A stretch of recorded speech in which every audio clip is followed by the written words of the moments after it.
E aí, pessoal, começando mais o Innovation Hub Show. Você já conhece a turma que está aqui, né? Aproveitando, então, para falar para você, seguir o canal, acompanhar a gente em todas as redes sociais, só procurar por Innovation Hub Show, seja no YouTube, seja no Instagram, seja no TikTok, no Twitter, para todo lado a gente tá. Até no Facebook, olha só, no LinkedIn também. Não é não, Dulce? Boa, tudo bem? Beleza. Alegria voltar para mais um programa desse nosso projeto que tem sido muito bacana participar e trazer figuras tão relevantes, tão importantes que podem enxergar até o futuro. Cara, o Dulce é impressionante. Toda hora que eu ligo a TV, aparece ele em algum canal. Se você tiver aí, faz esse experimento, dá uma zapiada, você vai encontrar esse rosto aqui em algum lugar. Desde TV Gazeta até... Gazeta, Jovem até Pan, Globo Record, News. Globo News, Fantástico, Jornal Nacional, esse cara tá em todos. Mas sabe a razão? Até no Innovation Hub Show. Sabe a razão? Eu acertei muito na área. É só isso, não é competência, não é nada disso, é só ter acertado muito na minha área. Direito digital são poucos profissionais, só sobra eu. Não, depois falar da família dele, porque os irmãos também acertaram nas áreas. É verdade, meu Os irmão caras foi pra CRI. estão olhando pro futuro. Olhando sempre pro futuro. Marcelo vai aprovar ou não nossas ideias e escolhas aqui hoje nesse programa, vamos ver. Isso aí. Gigi, por onde anda você, Gigi? Tudo bom, gente? Aqui diretamente de Mônaco, tudo bom? E hoje estamos com medo do futuro, hein, Durso? Você está preparado para mais estresse? O futuro nos atormenta, mas nos engrandece. Isso aí. Não, a Gigi está em Mônaco hoje. Ela estava no evento semana passada em Dubai também, que a gente vai comentar um pouquinho sobre ele. Semana retrasada ela estava em Paris. É só isso, é uma vida legal. Você está precisando de estagiário, Gigi? Então, não estou precisando ainda, mas a gente vai fazer um open call em algum momento. Alguns amigos me chamam de Carmen Sandiego. Vocês lembram desse desenho? Ah, boa, verdade. Legal. Onde está Carmen Sandiego? Onde está Carmen? Onde está você, Gigi? Onde está você, Fátima Bernardes? Lembra do... Ô, Gigi, aí em Mônaco tem muita coisa de tecnologia? Como é que eles estão aí em Mônaco com relação à tecnologia? O que você está fazendo em Mônaco? Então, é para falar sobre tecnologia num evento que tem aqui de metaverso. Eu acho que tem uma comunidade bastante isolada de tecnologia aqui, mas como é parte de uma conversa maior, eu diria, francofônica da França, a França eu acho que está dando grandes passos na área de tecnologia, sobretudo na área de blockchain. E os franceses são muito ligados a direito, então eles são muito críticos na hora de pensar na implementação. Então isso é uma coisa que eu posso falar. Quando a gente conversa de tecnologia aqui, as pessoas são muito críticas. Elas não falam, ai, adoro. Tem sempre o pensamento crítico, uma questão que é bastante tensa, uma fricção. Então, com certeza vão ter papos, mas eu acho que Mônaco ainda não está lá. Mas Paris, sem dúvida, está. Paris, eu acho que tem um ecossistema sensacional. Por isso é muito mais fácil regulamentar a tecnologia, inteligência artificial, redes sociais lá na Europa do que no Brasil. Lá nós já temos leis. Todo mundo bate palma aqui, né? Só isso. vai... Aqui as pessoas se assustam quando o papo é regulamentação ou regulação. Lá na Europa eles falam... Precisamos, claro, é nossa proteção, é nosso dever, é nosso direito. Aqui a gente só... Porque o brasileiro é muito parecido com o europeu, né? Nós concedemos dados, nós não abrigamos as big techs para coletar dados. Então o senso crítico lá é apurado, é legal isso. A gente tem que aprender muito. E se eu posso só adicionar uma coisa, assim, o direito do trabalhador é uma coisa muito forte na França, né? Você tem uma lei, assim, do trabalhador que é super restrita, assim, super strict. Então, a gente pensar o futuro do trabalho, pensar como vai ser a automação, assim, eles têm a obrigação de garantir que o trabalhador e a classe operária, entre aspas, tem acesso a tudo, né? Então, é uma discussão social, política, essa discussão do direito aqui é muito maior do que simplesmente a tecnologia. E pegando o gancho da Gigi sobre o futuro do trabalho, deixa eu apresentar o nosso convidado da vez, Marcelo Gripa. Conheço ele há um tempão também, jornalista especializado em tecnologia e inovação. Hoje, um dos sócios da Futuros Possíveis, que é uma empresa super legal que vocês vão conhecer hoje. Ele ao lado da Angélica Mari e também da Andresa Maia. São os três que estão fazendo essas pesquisas e esses entendimentos aí sobre quais são os futuros possíveis, né? E trabalham muito junto a empresas aí para mostrar para elas também que caminho seguir, não é isso, Marcelo? É isso Prazer aí, ter você com a gente. Obrigado pelo convite, todo mundo aqui. Bom te rever, né? Porque já nos encontramos muito nessa estrada do jornalismo e agora para falar sobre o futuro. Tem muita coisa para falar, né? Vou explicando já como é que a Futuros Possíveis se estrutura, né? Nosso objetivo é ser uma plataforma que traduz futuros. O que isso significa? A gente produz pesquisas, essas pesquisas elas são baseadas em dados. A partir dos dados, então, a gente mede o pulso do brasileiro, né, sobre determinado assunto. isso em setores variados. Depois a gente produz conteúdo, que é nosso DNA jornalístico. Não tem como. Não tem como fugir disso, né? Então a gente produz esses conteúdos para ajudar a contextualizar os dados, porque os dados por si só são frios e não dizem muita coisa. Então precisa de uma camada de curadoria, de inteligência que a gente chama. E depois eventos, porque a gente precisa ter um contato com as pessoas, né? A gente precisa chegar também no público para conseguir dar vazão a essa missão de traduzir futuro. Essa análise dos dados, ela é humana ou ela é inteligência artificial para prever futuro? Ela essencialmente é humana. Humana. A gente até faz alguns experimentos com chatbots, mas já vou dizendo que eles estão muito, mas muito longe de chegar na capacidade humana nesse tipo de tarefa que a gente está falando.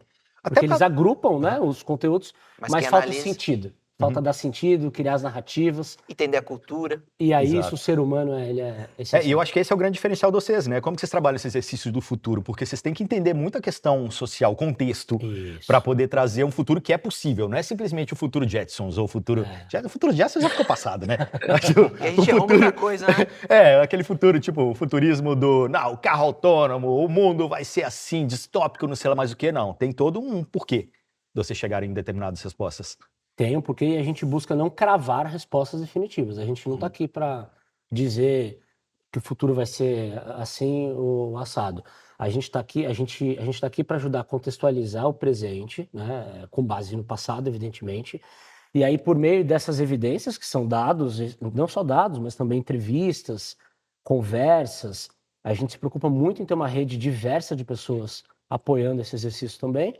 E a partir disso a gente consegue entender os caminhos e saber, bom, aqui tem uma problemática, aqui tem outra. O que é que está se falando no mundo, né? É importante dizer, as nossas pesquisas, elas são feitas à brasileira, né? A gente, como a gente costuma dizer, a gente mede o pulso do brasileiro sobre o futuro. Mas isso não significa que a gente não considera o que está acontecendo no mundo, né? Então a gente traz esse repertório, agrega, cria esse caldeirão de referências, entende para onde as coisas estão indo, e aí a gente bota tudo no papel, no podcast, nas conversas que a gente fala sobre o tema. Você percebe alguma diferença do brasileiro lá para fora? Em termos de percepção do trabalho, do futuro? Sim, essa que a gente estava falando, essa que a gente estava falando é uma delas, né? Por exemplo, o brasileiro ele é uma das pessoas que mais usam tecnologia, que mais abraçam tecnologia, né? Mas, por exemplo, isso não significa que a gente esteja ciente de todos os riscos envolvidos ao usar uma tecnologia. Né? O ChatGPT está aí para dizer, né? Não sei, se a gente fizer uma pesquisa agora, pode ser que das pessoas que utilizam o chatbot, a maioria talvez não esteja ciente de todos os riscos envolvidos, né? Ou dos vieses que podem também... a questão da cessão dos dados. Então, essa é uma diferença, por exemplo, em relação ao europeu, né? Como você estava Seria um uso imaturo, no sentido de não conhecer profundamente os impactos e os riscos daquela tecnologia. A gente usa de maneira não superficial, porque a gente se aprofunda na utilização. De uma maneira empolgada, né? De uma maneira empolgada, eu acho que é mais uma questão da visão crítica. E isso está conectado com um monte de coisa, né? Falta conscientização, falta educação de uso. É por isso que a gente existe também, né? Para alertar sobre riscos e oportunidades relacionadas à tecnologia. Gigi, você que está sempre rodando por aí, você concorda com essa visão? Assim, acho que você começou falando sobre essa visão do parisiense, né, principalmente, não do francês, mas... Eu sinto que não são todos os europeus que eu acho que têm um senso crítico assim tão aguçado, mas definitivamente os franceses são super críticos, e eu acho que o brasileiro, e eu falo isso como brasileira, a gente leva a crítica para o pessoal, né? A gente sente um problema com a crítica, e eu acho que, na verdade, a crítica está num outro lugar. Ela está num lugar de construção de pensamento. Então, talvez, e essa, Marcela, é uma pergunta para você, se isso não está na formação da gente, né? Eu acho que a gente tem um relacionamento muito ruim com crítica, a gente negativiza ao invés de construtivizar. E eu acho que o europeu já não. Ele talvez também já tenha passado por outros momentos da história e outras etapas, e ele tem um pouco mais de autocrítica e vê na fricção um lugar de resolução de problemas e não de autocrítica, sabe? De uma crítica negativa, eu diria. Então, acho que é uma questão cultural, mas é verdade. Eu concordo com o Marcelo. Eu vou além, assim, eu acho que para além do pensamento crítico, a gente tem que analisar a sociedade brasileira como ela é, né? Com todas as suas dificuldades, com todas as suas desigualdades, né? Então, por exemplo, uma das conclusões que a gente chegou nessa pesquisa do futuro do trabalho é que as pessoas assim, a grande maioria, 83% das pessoas querem se preparar, vem como prioridade a preparação para o futuro do trabalho. Só que 56% delas não tem tempo. Então, E aí, como quando é você que vê você quem são vai... essas pessoas que não têm tempo, Para né? você ter um pensamento crítico, você precisa ter tempo, você precisa ter acesso, né? Porque, do contrário, você está simplesmente sobrevivendo, né? Tocando o seu dia a dia ali.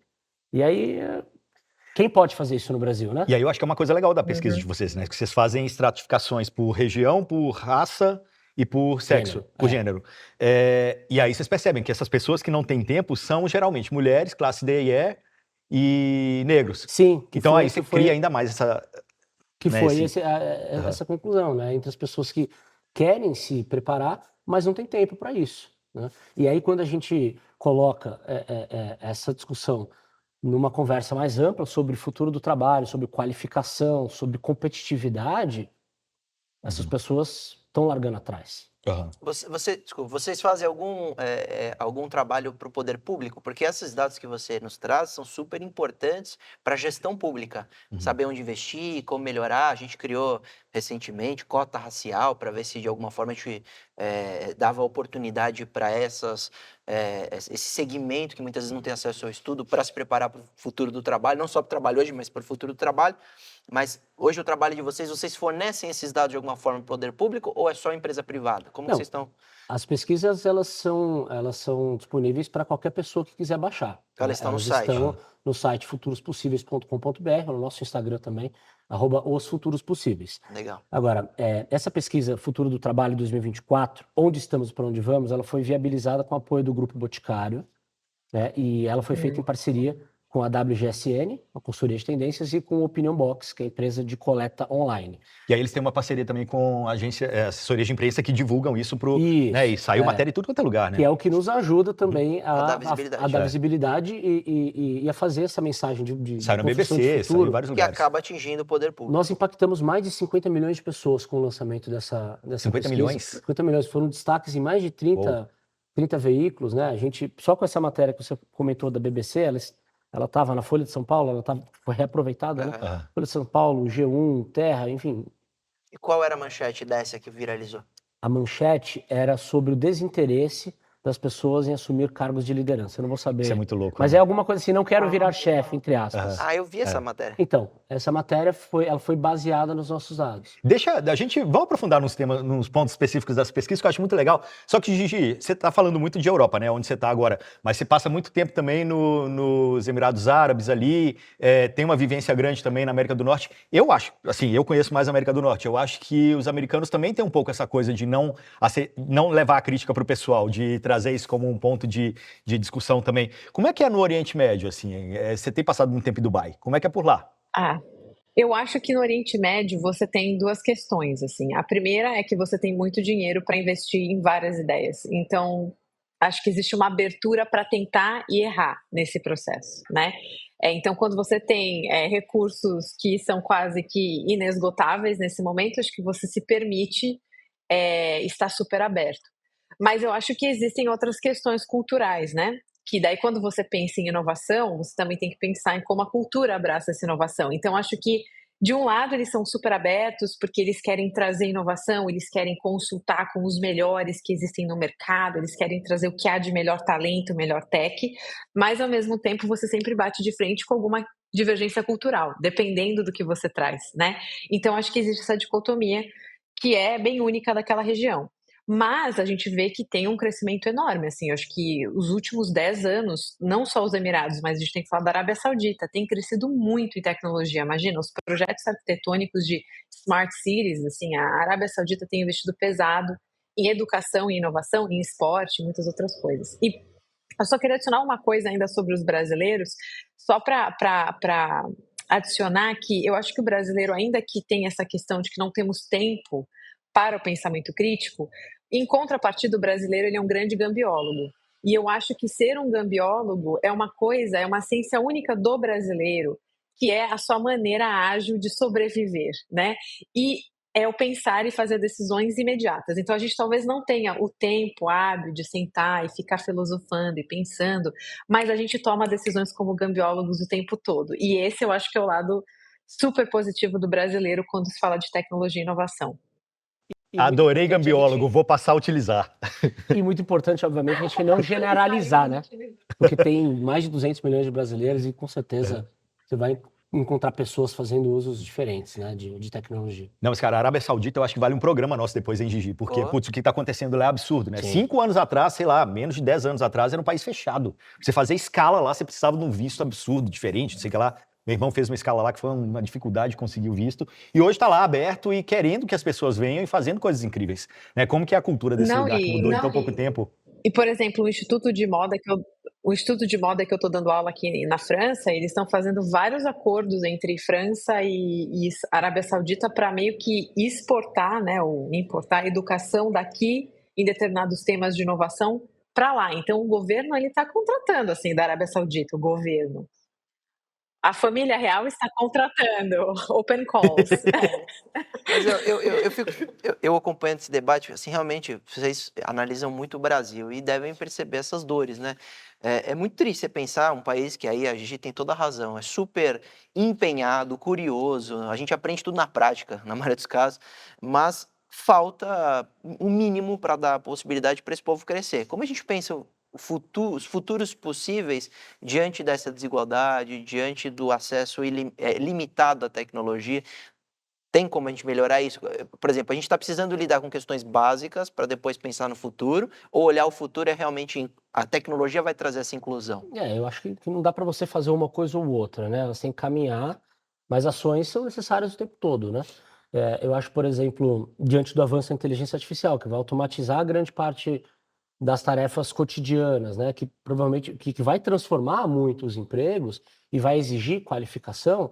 Eu acho que um caminho poderia ser uma ampla frente que una iniciativa privada, que una governos, que una, enfim, empresas e poder público para que as pessoas consigam ter acesso a treinamentos, a conscientização em relação a tudo que está em jogo, né? Por exemplo, proteção de dados é uma questão seríssima, né? E muitas vezes a gente dá, né? Eu estou me incluindo aqui como brasileiro, né?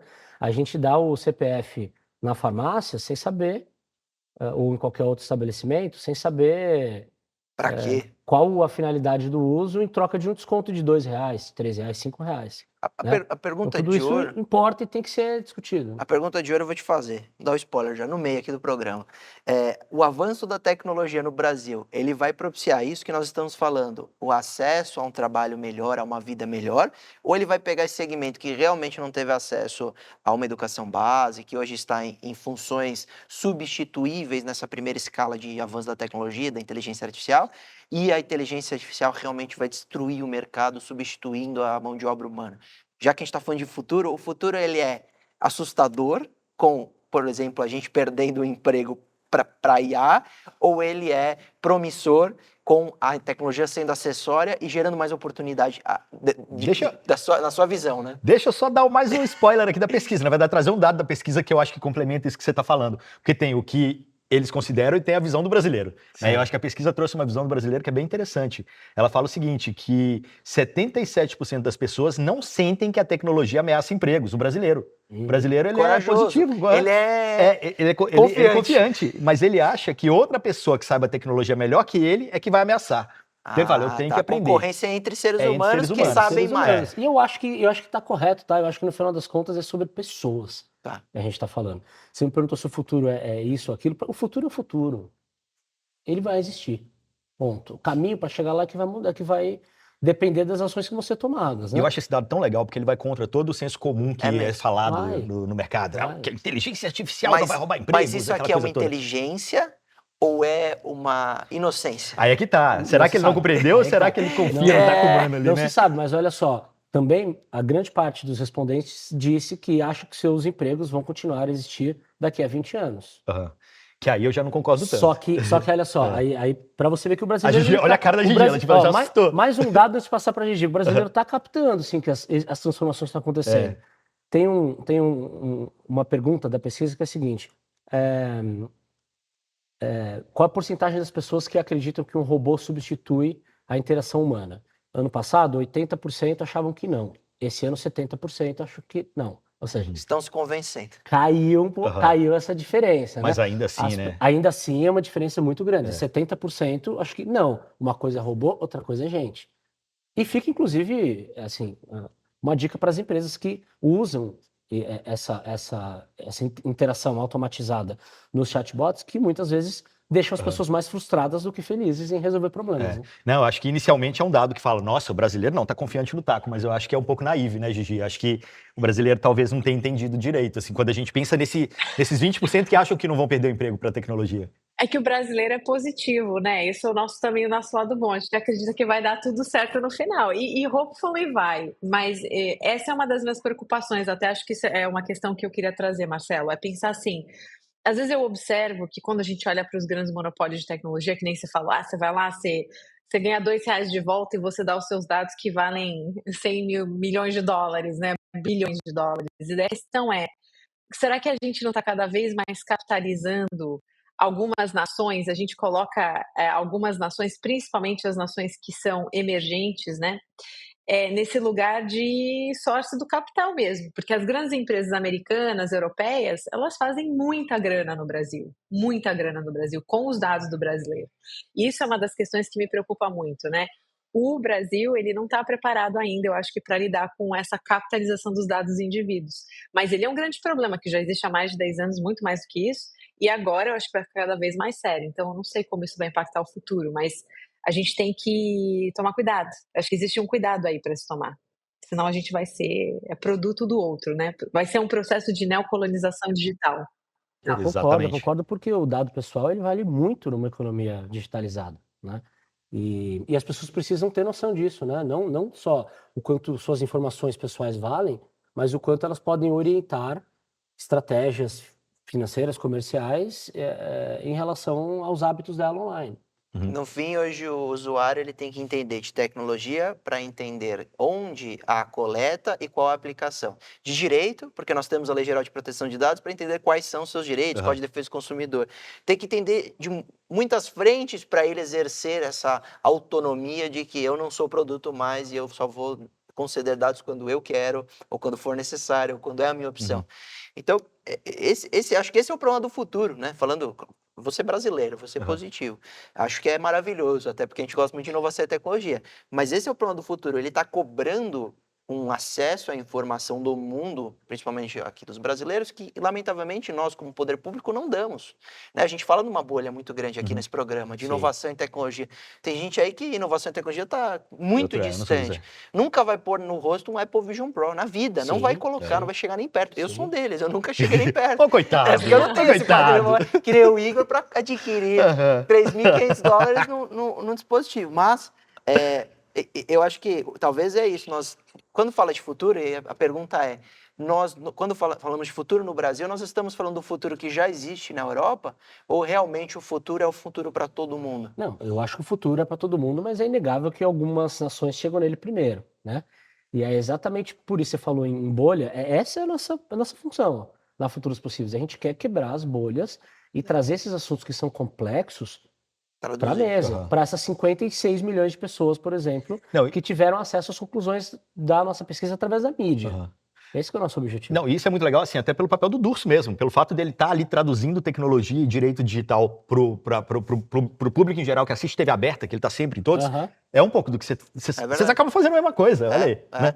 Não, e não precisa ir muito longe, por exemplo, na pandemia, né, as nações mais ricas desenvolveram e conseguiram se vacinar primeiro do que os outros países. Né? Então, embora o Brasil tenha um calendário elogiado mundialmente, o calendário vacinal é elogiado mundialmente. Ô, Gigi, deixa você complementar, só fazer adicionar aqui. O Brasil, a gente critica muito o Brasil, né? Falando, mas muita gente aqui não tem acesso à informação, ou estudo adequado, etc. Mas nós somos, perto de alguns países do mundo, muito tecnológico, muito avançado. Ontem eu assistia um youtuber aí mostrando a Índia. Você falou de dados de pandemia. Alguns países da África até hoje não apresentaram nem dados sobre morte, mortalidade, nem de vacinação. Até hoje a gente não sabe como foi ali naquele país, porque não há dado nenhum. Então o Brasil está super à frente desses outros países. Nós estaríamos, eu acho, a meu ver, no meio termo. Nós não somos um país absolutamente terceiro mundo, como seriam alguns países super pobres da África, Índia, etc., Egito, né, parte do Egito, mas também nós estamos muito longe de Dubai, Arábia Saudita, Emirados Árabes têm muito dinheiro e estão investindo muito em tecnologia. Fala, Gigi. Eu acho que na vida prática, assim, o Brasil ele está bem avançado. Assim, eu acho que a gente incorpora tecnologia, a gente digitaliza processo, a gente tem certificado digital. Aqui na Europa, muitas dessas coisas ainda são manuais. Assim, você vai ter que ir, tem um certo conservadorismo que o Brasil não tem.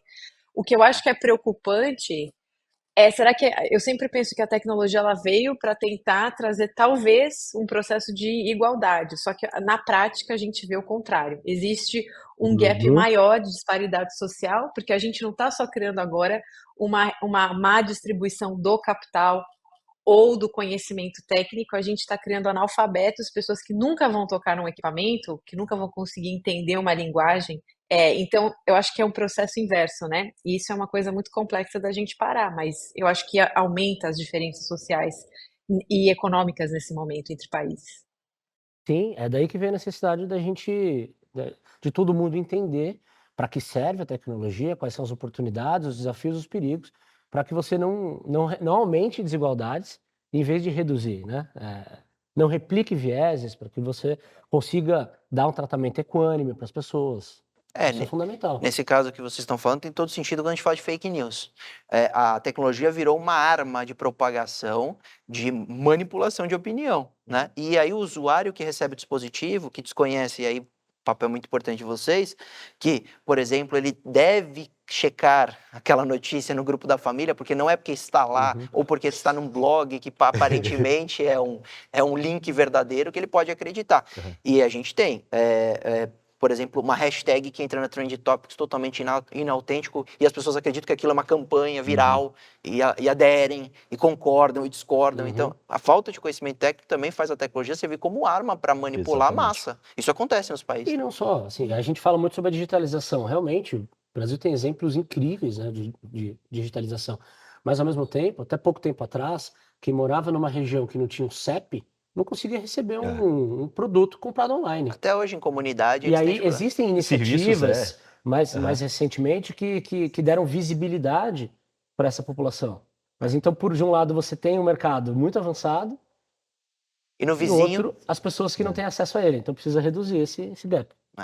Não, concordo. Eu acho que a gente tem que reduzir esse gap e esse processo, eu acredito muito que vem por meio da transparência da internet. Aí que eu acho que entra um pouco essa coisa do open source, de você pensar em blockchain, como que você não torna esses processos opacos, né? E claro, eu acho que a ownership, assim, o direito de posse do seu próprio dado é uma coisa que falta muito na internet, né? Que a galera do blockchain levanta.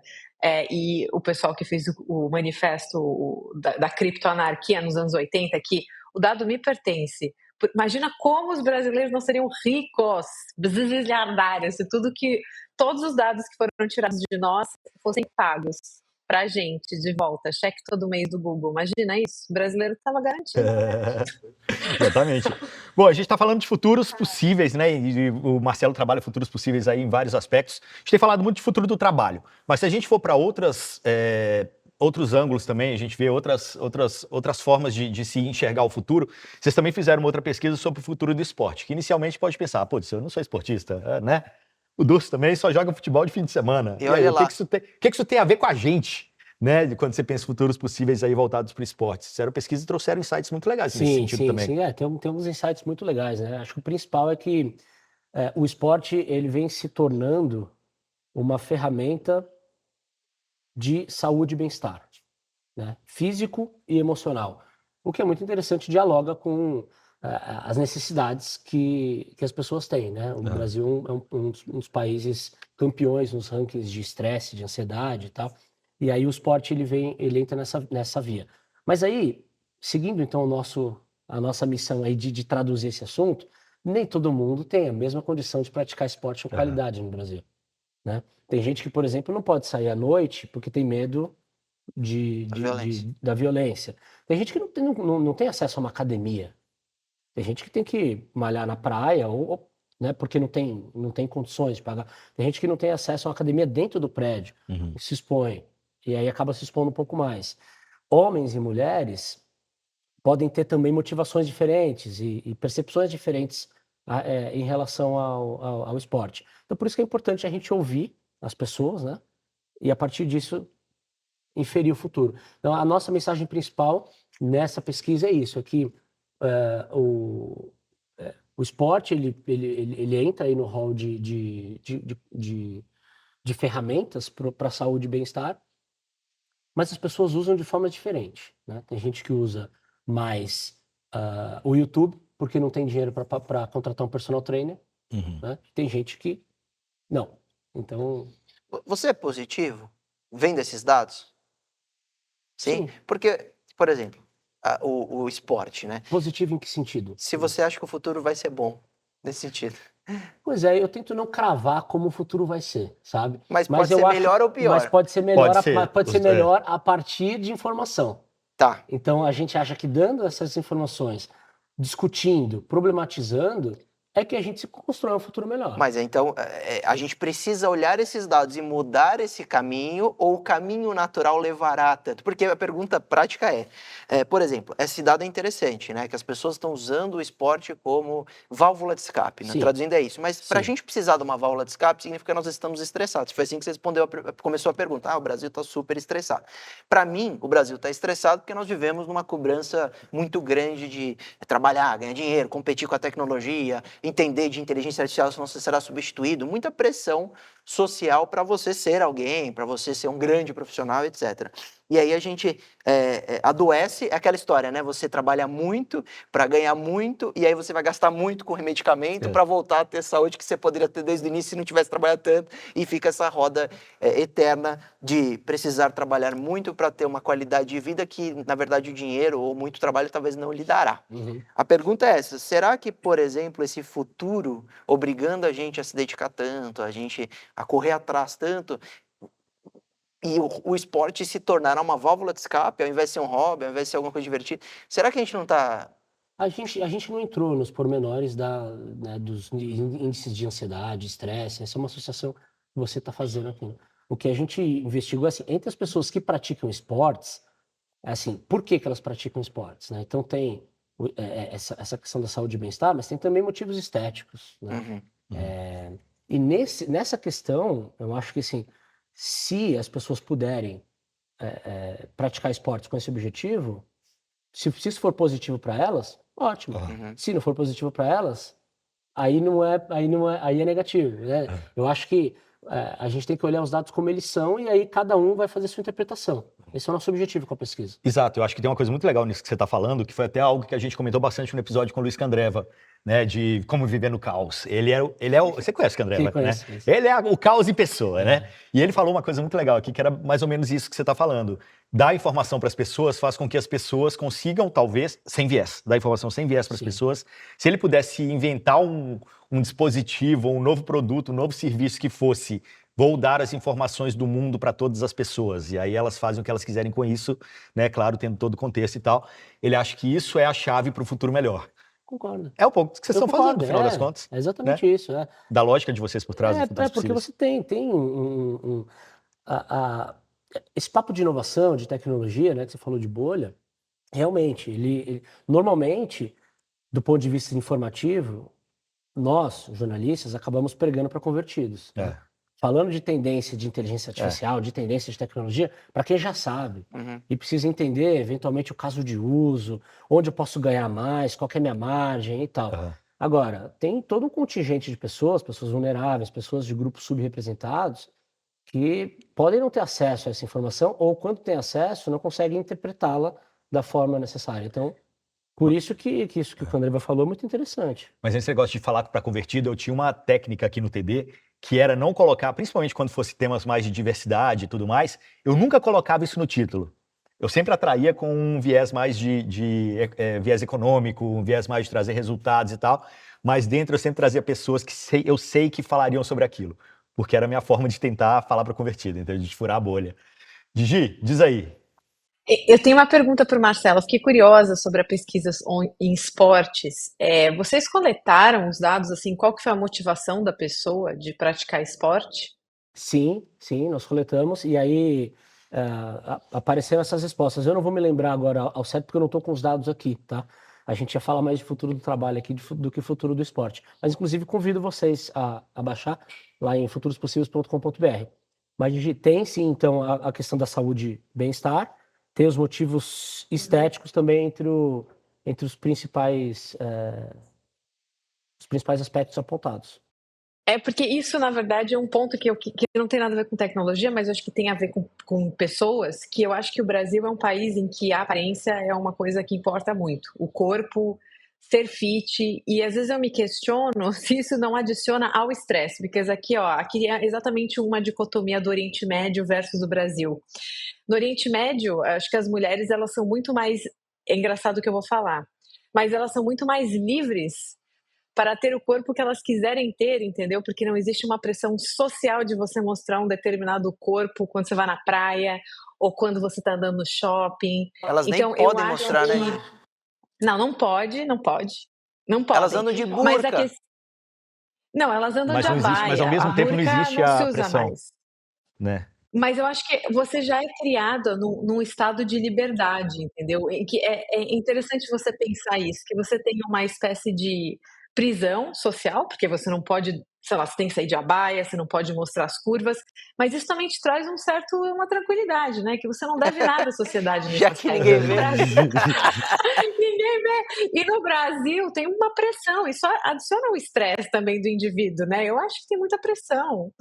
Mas eu acho que tá mudando, e aí eu concordo com a pesquisa nesse sentido. Tipo, eu sempre fui nerd e tal. A academia era um ambiente que eu não me sentia tão bem.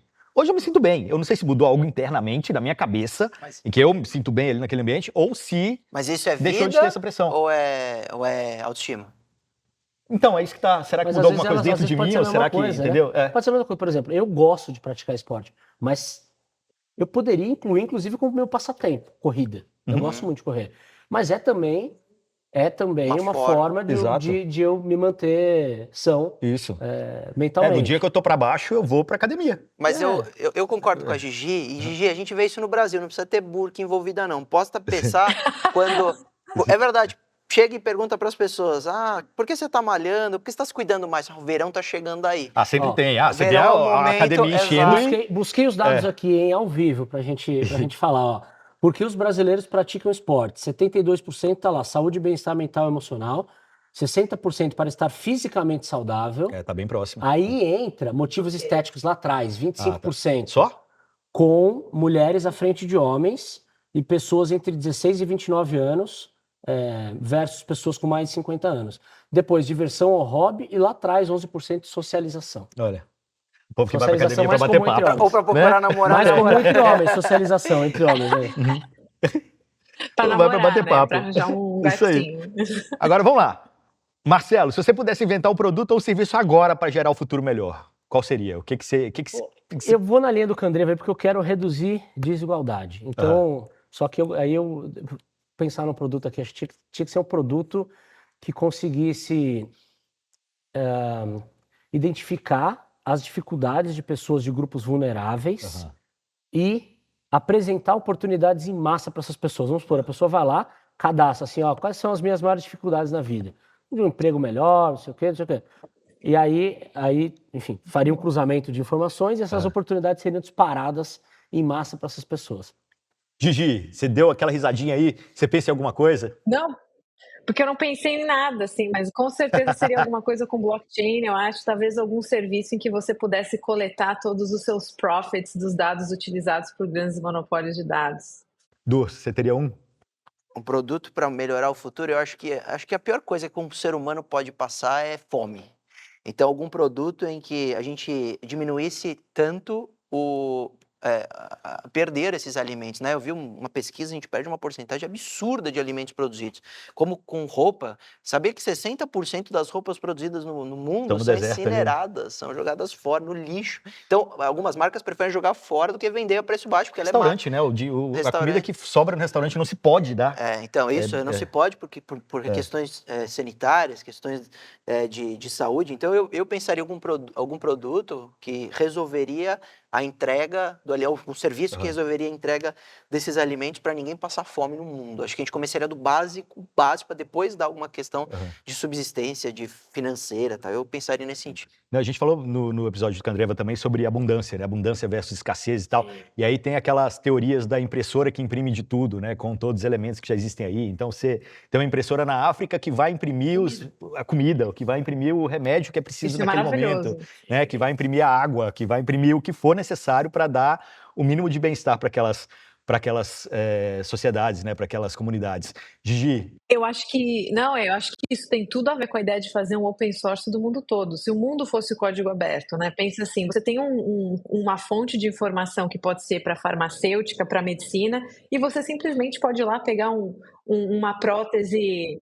Exato, você pega uma prótese específica, um modelo, você imprime e a pessoa pode ir lá e colocar prótese na perna dela, E os entendeu? donos de patente morrem de fome, né, Gigi? E o cara que inventou o avião... Desculpa! O cara que inventou o o avião pessoal tá foi lá, o Santos Dumont. Foi o Ô, Santos Gigi, Dumont. o seu modelo é incrível do ponto de vista social. Agora você pega o cara, o cara passa a vida dentro de um laboratório para descobrir um medicamento. Não, mas calma lá, mas aí a gente tá falando, sei lá, da Novalgina, sabe? Mas pensa Tá falando assim, ó, paracetamol. Mas, Durso, a gente pode criar um sistema em que toda vez que alguém baixa aquele open source, você ganha Remunera. os royalties, entendeu? Não significa que você tem que não ganhar, mas disponibilizar, entendeu? Você registra aquilo ali, tá no blockchain, eu baixo o teu 3D, eu paguei o teu royalty, mas não tem o middleman. Desculpa, middleman eu quero eliminar, mas o cara que criou Exatamente. a patente, ok. Coitado do O que vocês acham da renda universal? Eu acho de renda universal, eu acho ruim. Acho ruim. Por quê? Eu não tanto renda universal como É distribuição. porque eu acho que eu tenho uma visão parecida com a sua. Não que eu ache ruim, mas eu tenho meus poréns. Assim, Eu não acho que funcione. Tanto renda universal como distribuição mínima de renda, eu acho que você não faz um país sair dos problemas. Se você chegasse e aplicasse para os países da África, eu não acho que funcionaria. Eu acho que, sabe onde está a então não penso solução? como você. Eu acho que a solução está realmente no estudo. Eu acho que o estudo muda a vida das pessoas. Se todo mundo tivesse estudo básico de qualidade, as pessoas teriam qualidade de vida melhor. É porque pra mim eu acho que falta o gatilho, sabe, do mais. Beleza, ter a renda universal, todo mundo ali com o mínimo do mínimo para poder manter a dignidade, mas falta um gatilho para a pessoa querer mais. E aí esse gatilho é que faz, traz a desigualdade, talvez, mas traz também um pouco da vontade da pessoa de querer evoluir, sabe? É que o mínimo, dado dessa forma, deveria ser já padrão do mundo. Por exemplo, esse cara não devia passar fome de jeito nenhum. Exatamente. Eu acho que a discussão é bem essa. Assim, o mínimo tem que ser garantido dignamente para todo mundo. Vamos chegar primeiro nesse mínimo, para depois. E aí eu acho que o modelo varia, enfim, depende. Mas eu acho que a preocupação tem que ser essa. É um absurdo você ter uma boa parcela da população mundial ainda, né, sem acesso ao mínimo. Tendo vacina. Alimentação, saneamento, moradia de qualidade. Sim. Eu acho que talvez aconteça, mas eu acho que é um desafio para nós humanos. Eu sempre gosto de pensar que a galera gosta de videogame, por quê? Porque você tem que fazer quest, você tem que jogar o jogo e você recebe um reward. É inerente ao ser humano de ser um homo ludens, né? Um ser humano que gosta de jogar. E a vida é um grande jogo. Então eu acho que a gente perde um pouco o propósito quando tudo é dado de mão beijada. Eu acho que isso leva, na verdade, a uma depressão. Acho que isso dá uma deprimida, assim. Então, acho que a gente tem que encontrar exatamente o que o Marcelo falou. Como é que a gente tem uma base em que a gente garante o básico para todos? E aí você joga o jogo do jeito como você quiser. Porque não dá para jogar o jogo com fome, né? O jogo é legal quando você tá bem, quando você tá agasalhado, quando você tá alimentado, você tá em boas condições. E quando você tem condições de competir, né? Eu tava vendo, inclusive, um documentário do Senna, do Ayrton Senna, que foi lançado agora, né, 30 anos depois da morte dele, e tem uma fala dele que achei interessante, que ele fala assim, eu acho que ele estava na McLaren naquela época, ele falou, e a McLaren estava numa fase ruim, a Williams estava voando baixo, ele falou, enquanto não tiver um carro para competir, eu não tenho vontade de correr, e se for preciso eu vou repensar minha carreira, quer dizer, porque estava no nível da competitividade, quer dizer, mas todo o básico estava coberto. Exatamente. Bom, pessoal, acho que tem uma outra coisa relacionada a futuro aí também, que é questão climática, né? A gente acabou de ver aí coisas absurdas acontecendo no Rio Grande do Sul. Dubai também, exatamente. Putz, para todo lado, né? Mas assim, eu acho que a questão é muito no caso do Rio Grande do Sul principalmente, né? Episódios acontecendo em espaços muito menores de tempo. Quer dizer, a questão climática não tem o que discutir. Tá aí, é um problema que vai atingir todos nós. Como que a gente pensa um futuro possível e bom quando a gente vê tudo isso acontecendo, Marcelo? É um drama, né? É um drama que a gente está acompanhando, não só no Brasil, mas no mundo. A tecnologia tem ajudado em alguns pontos, né? Por exemplo, alertando previamente algumas populações em relação à previsão de grandes volumes de chuva e tal, mas a gente sabe que não é suficiente, né? Tem uma questão central aí, que é a construção das casas, né? Onde as pessoas vivem e tal. E no Brasil, infelizmente, a gente não tem moradia de qualidade para todo mundo, né? E aí tem exemplos diferentes, né? Você tem pessoas vivendo em realidades muito distintas, né? Você tem gente que mora em área de risco e aí realmente não tem o que fazer, cai a chuva, você está totalmente vulnerável. E você tem pessoas que já estão começando a, a rever o que podem fazer dentro de casa, fazer uma reforma para tornar a casa mais segura. Por exemplo, estava conversando outro dia com uma pessoa que tem uma área externa na casa dela, mas que a tubulação já não está dando vazão para o excesso de água que está caindo. Então, outro dia quase inundou a casa dela. Então, ela vai ter que fazer uma obra ali, construir um novo ralo e tal, para conseguir dar vazão. Ou então, a gente está falando de chuva, a gente pode falar de ar-condicionado, de calor, por exemplo, ou piscina, né? Quem é que tem condição, hoje em dia, de construir uma piscina, ou até mesmo comprar um ar-condicionado, né? Que é um item caro, na realidade, se você for considerar a realidade brasileira, aumenta a conta de luz e tal. Então, acho que é uma discussão que passa por vários aspectos, para a gente ficar aqui na tecnologia, né?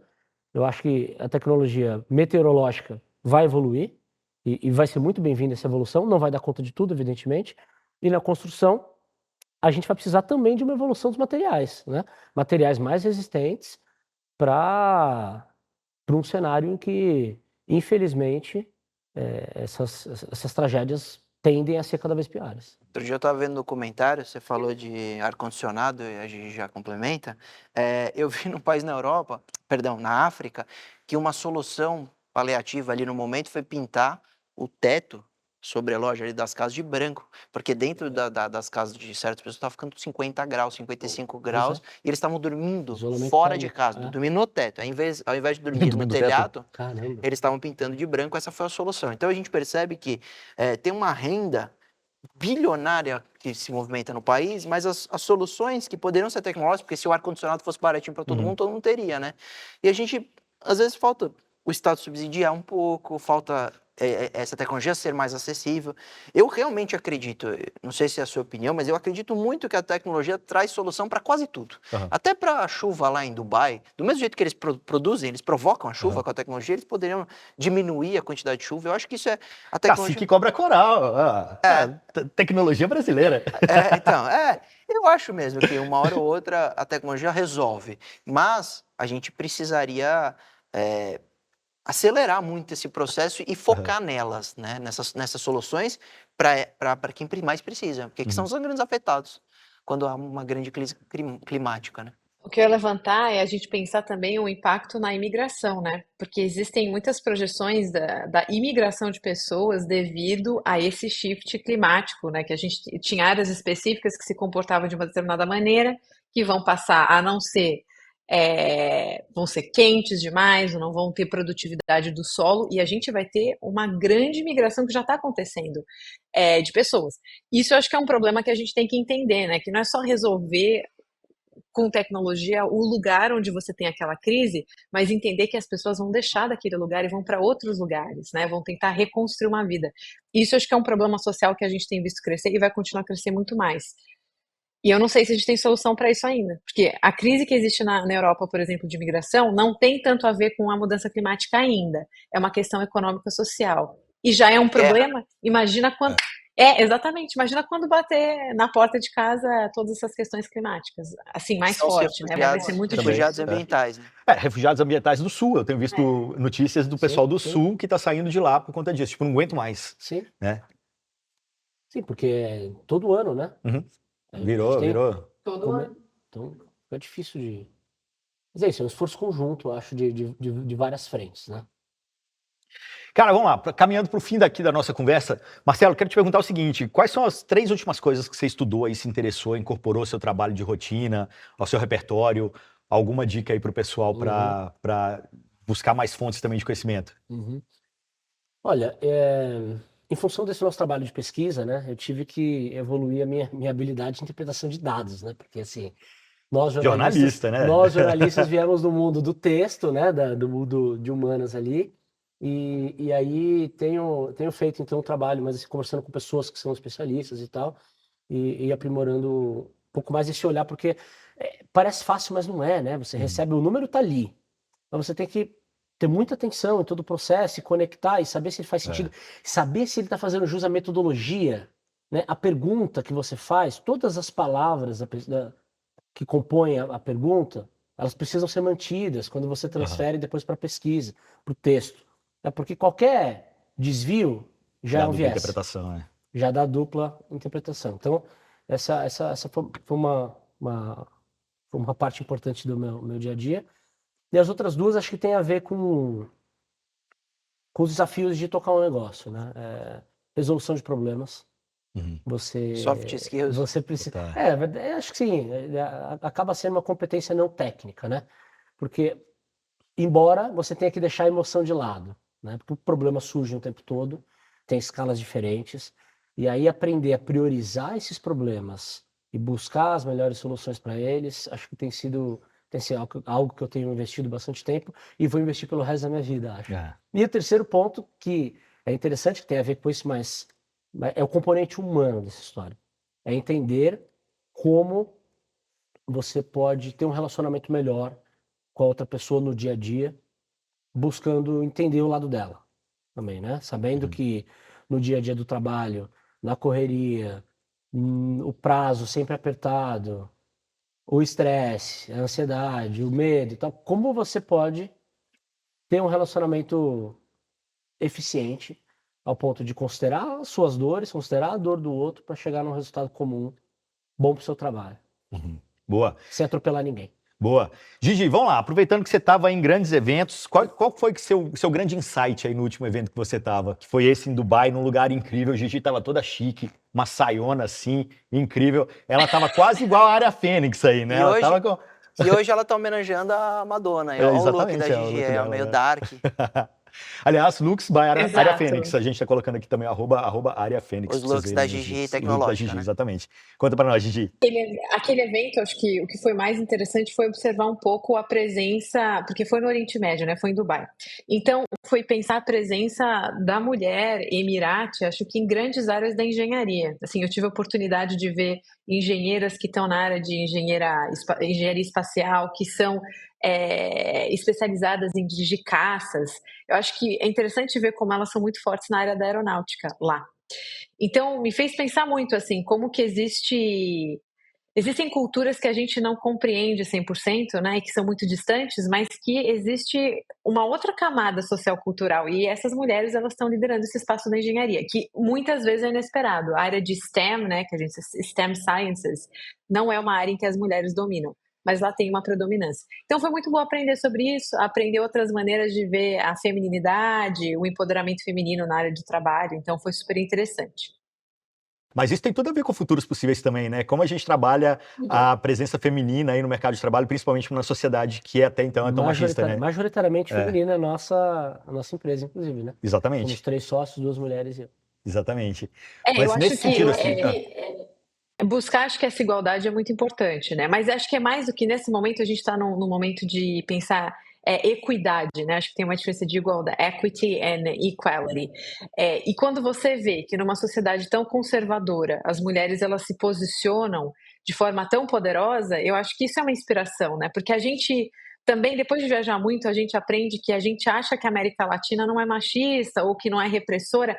É muito, né? O homem latino é muito repressor e muito machista, mas de formas diferentes. Então, acho que é interessante a gente ir para lugares onde a gente se surpreende e ver outras maneiras da mulher ter uma participação mais forte na decisão corporativa. Ô, Gigi, falando de futuros possíveis, você viajou praticamente o mundo inteiro para falar de tecnologia, para entender a tecnologia do mundo. Qual é o seu futuro possível? Você um dia vai voltar para o Brasil e vai morar aqui e pegar toda essa bagagem e tentar aplicar aqui? Ou você acha que vai continuar viajando o mundo? Ou você vai pegar um local que não é no Brasil e vai seguir a sua vida? No que você pensa no seu futuro possível? Aí você fez uma pergunta muito difícil para ela, porque ela namora um paquistanês que tá no Canadá. Eu conto isso pra todo mundo. Isso explica. Como que é? Não, a Gigi, ela namora um paquistanês que mora no Canadá há 7 anos. Então, vai morar no Canadá? Aí ela fica nessas aí. Não, E aí? Qual não. foi? Não, se bem que você reencontrou ele recentemente, né? Você tava no Canadá e tem um pouco. Ele tá sempre aqui também, mas assim, o meu futuro mesmo, pensar futuro daqui muitas décadas, eu acho que eu adoraria não estar nesse planeta, assim, se algum momento tiverem viagens fora do mundo, eu vou além. Resolve logo. Porém, resolve logo, exato. Porém, eu sempre tento trazer o máximo que eu posso para o Brasil, mesmo sem estar no Brasil. Então, por exemplo, tem um curso da PUC que eu vou estar contribuindo para pensar em inteligência artificial. Então, eu acho que se eu posso dar oportunidade, estando fora, de abrir portas para quem não está aqui, né, mas trazê-los para cá ou criar essas pontes, eu acho que esse é mais o meu lugar. Pode ser que um dia eu volte para o Brasil, mas eu nem sei onde eu vou estar daqui a um ano, então eu realmente não prometo, Durso, mas quem sabe? Então tá bom. Boa. Bom, pessoal, vamos lá. Quem quiser falar com Futuros Possíveis, quem quiser conversar mais com vocês, Marcelo, quais são os caminhos? Vamos lá, Instagram, @osfuturospossíveis e nosso site, futurospossíveis.com.br. Lembrando que a gente tem um podcast, Futuros Possíveis também, né? Nas plataformas aí, no Spotify, também aqui no YouTube. Boa. Durso, para te encontrar? Prazer, Liga a TV. Luiz Augusto Durso em todas as redes sociais. Prazer sempre ter dividido mais um programa com vocês aqui e aprendendo com os nossos convidados. É sempre um prazer com a Gigi. Obrigado por mais esse programa. Tamo junto. Boa. Gigi, como te encontrar? Bom, nas redes eu sou GG Casimiro em quase todas as redes, vocês podem me encontrar lá e a gente sempre bate um papo. Boa, e eu sou o Igor Lopes, Digital, e também Innovation Hub Show em todas as redes sociais, só procurar aí, acompanhar a gente. Ao longo da semana a gente está soltando vários cortes aqui das nossas conversas, então se você não teve tempo de assistir tudo, no Instagram, principalmente no TikTok, a gente solta aí os trechinhos para vocês, beleza? É isso, essa semana ficamos por aqui, mas quinta que vem estamos de volta com mais Innovation Hub Show. Até lá!